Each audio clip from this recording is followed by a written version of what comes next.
Dave TV, la chaîne qui nous rassemble. Ce samedi 7 juin 2025, la commune de Thiébélé a été le théâtre d'un moment à la fois solennel et chargé d'émotions. Il s'agit de la célébration du 16e anniversaire des groupes d'épargne et de crédit en abrégé CECI, mis en place dans la zone depuis 2010. La cérémonie a rassemblé les membres du groupe CECI, communément appelé SILIC, mais aussi les chefs coutumiers des villages de Guéno, le chef de Thiébélé, Guéno Zekolo, les autorités communales et étatiques, des leaders communautaires engagés, ainsi que des représentants de la Fédération nationale des PFP du Burkina. Cet événement a été placé sous le parrainage de M. Lazare Tanyabou, accompagné de coparrains Koubriba Avougousset et Balibarou Pascal, dont le soutien fidèle et l'engagement communautaire ont été salués avec gratitude. C'est avec légitime fierté que j'ai accepté cet honneur qui a été placé à moi, parce que je me reconnais déjà acteur du développement et du rayonnement de cette commune de Thiébélé à travers l'éducation. Et la question touche particulièrement aux femmes, qui est un des maillons forts du développement socio-économique de toute communauté. C'est cela, j'ai pensé que le travail qu'elles ont fait avec l'OCADES et les résultats forts auxquels elles sont parvenues méritaient d'être soutenus par ma modeste personne. Et je sais aussi qu'en acceptant de parrainer cet événement-là, la voix que je vais apporter va en tout cas soutenir les efforts de l'OCADES, mais va aussi galvaniser les femmes à s'investir davantage dans cette vision de développement collectif.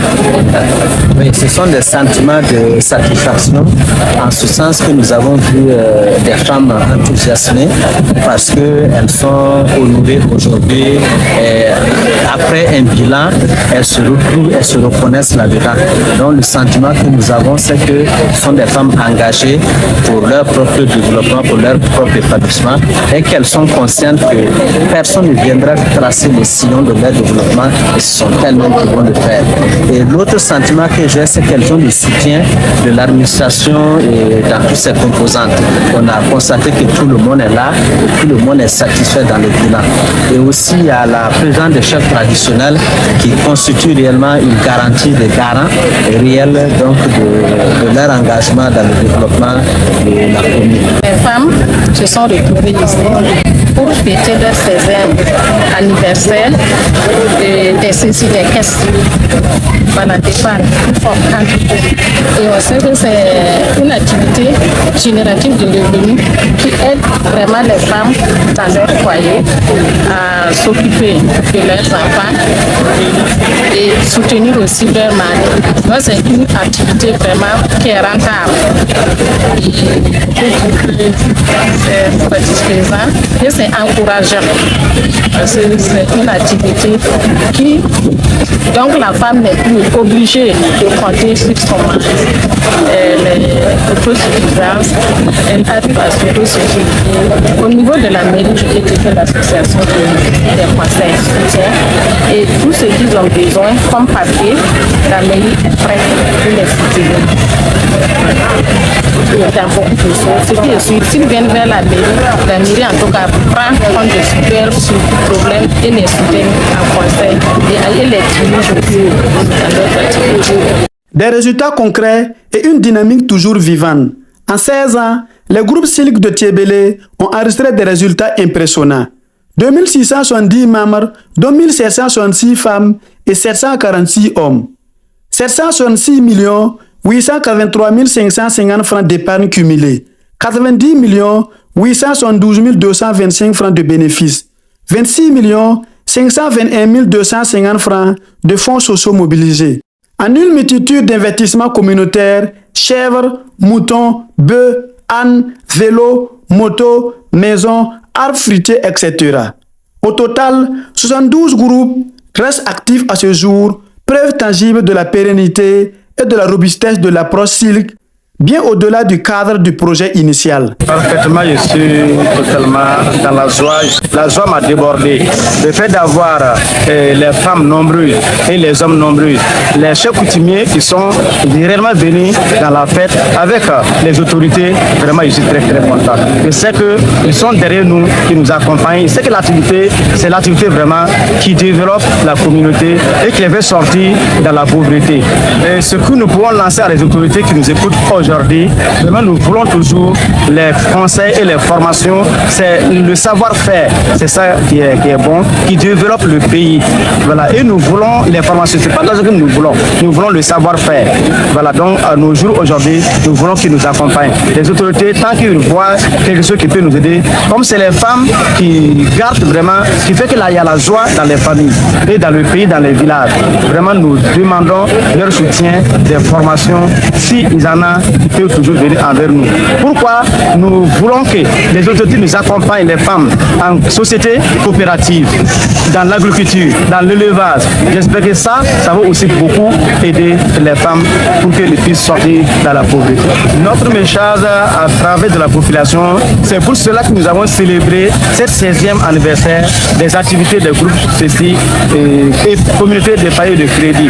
Donc pour que les gens puissent s'adhérer.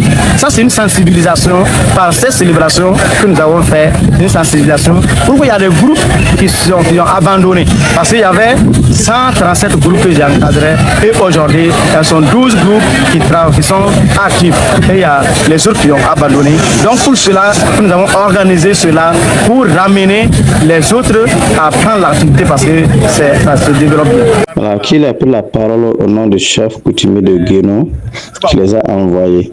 Maintenant, ce qui leur donne la joie, les chefs coutumiers sont derrière les femmes, les autorités sont derrière les femmes, vraiment ça les réjouit la joie grandement.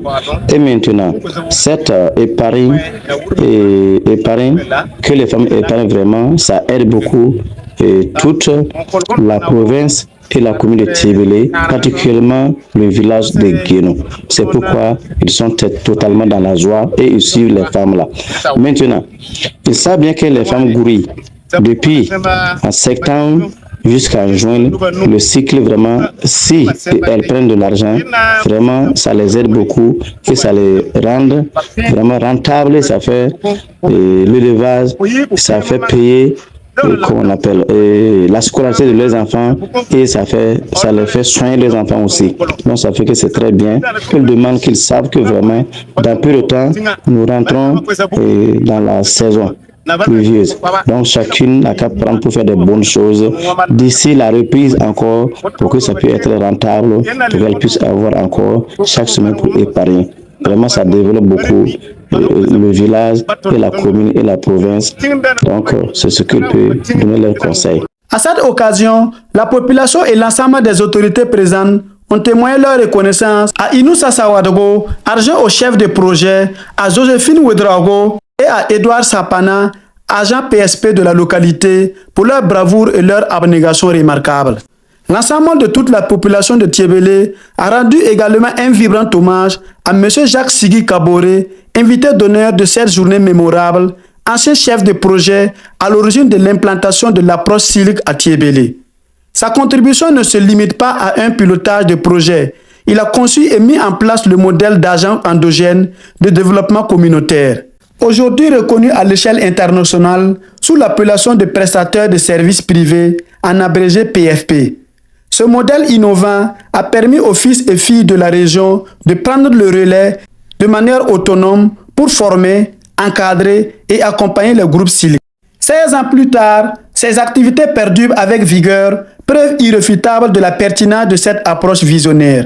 Malgré ses engagements actuels à la tête d'un programme couvrant 5 pays, Jacques Sigui Kaboré a répondu à l'invitation avec simplicité et générosité pour partager ce moment de mémoire collective et de gratitude active. Disons que ce projet est venu à la suite dans le contexte de la crise financière qui gangrénait un peu le monde, y compris le Burkina Faso, et il y a eu un financement du gouvernement américain qui avait pour objectif de promouvoir la résilience, et notamment alimentaire.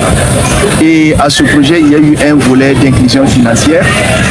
Et en son temps, il y a une méthodologie qui a été adoptée, que nous appelons les comités d'épargne et de crédit interne, CECI, et Savings and Internal Lending Committees en anglais, parce que vous allez entendre souvent parler de CECI.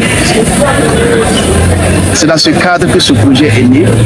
Et sa spécificité a été que, étant coordonnateur, j'ai proposé une adaptation de la méthodologie qui mettait l'emphase sur l'autonomisation, la durabilité après la fin du projet. Comme tout projet a un début et une fin.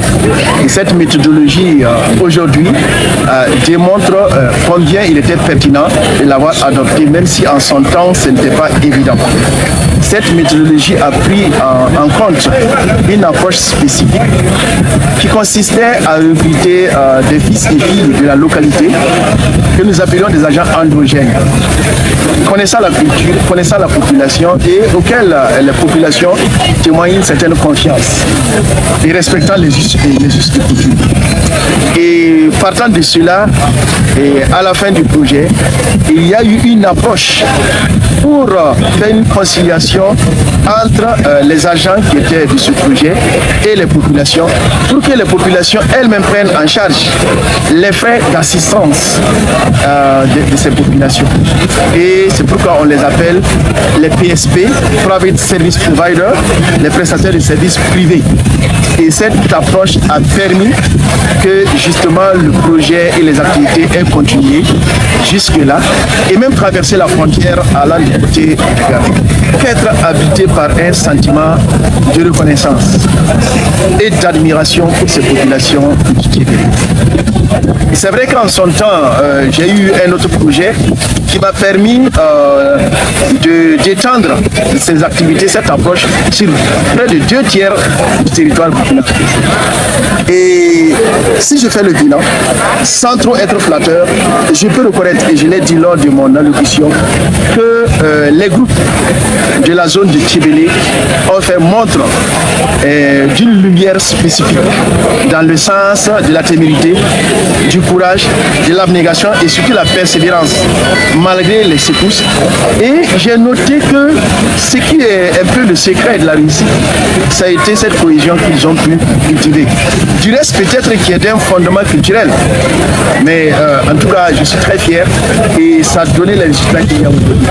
Vous voyez, quand on dit que un bilan cumulé des épargnes générées par ces femmes, que d'aucuns passent pauvres et n'ayant pas de l'argent, quand le bilan ressort entre autres un cumul d'épargne de plus de 700 millions, un cumul de bénéfices générés parce qu'elles se font des crédits suivis d'intérêts, parce que c'est ça aussi l'apprentissage, et un intérêt cumulé de 28 millions et au titre, 82 millions et au titre du fonds social, parce qu'il y a un fonds cotisé au titre de l'action sociale entre elles de plus de 28 millions.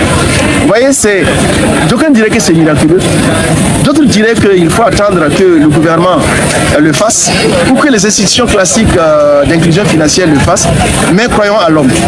Et moi j'ai cru aux populations, aux braves dames de Tchébélé et les résultats sont similaires.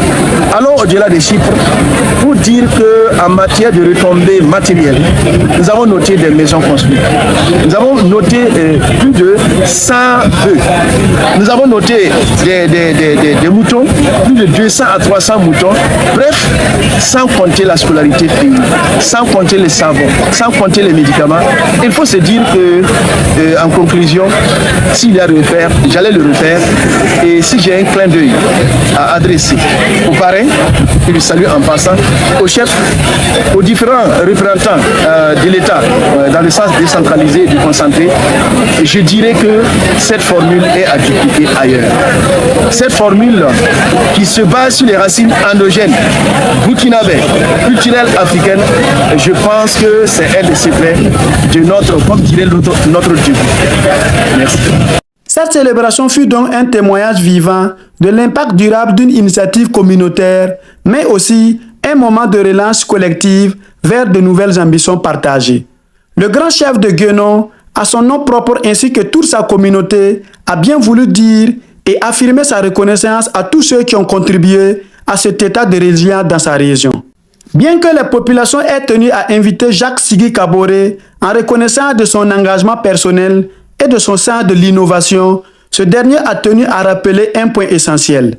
Ce projet n'aurait jamais vu le jour sans le partenariat structurant entre CRS Burkina et l'OCADES Manga. Il a donc réitéré au nom des communautés et des acteurs engagés sa profonde reconnaissance à ces deux institutions pour leur vision, leur accompagnement et leur foi en l'action communautaire.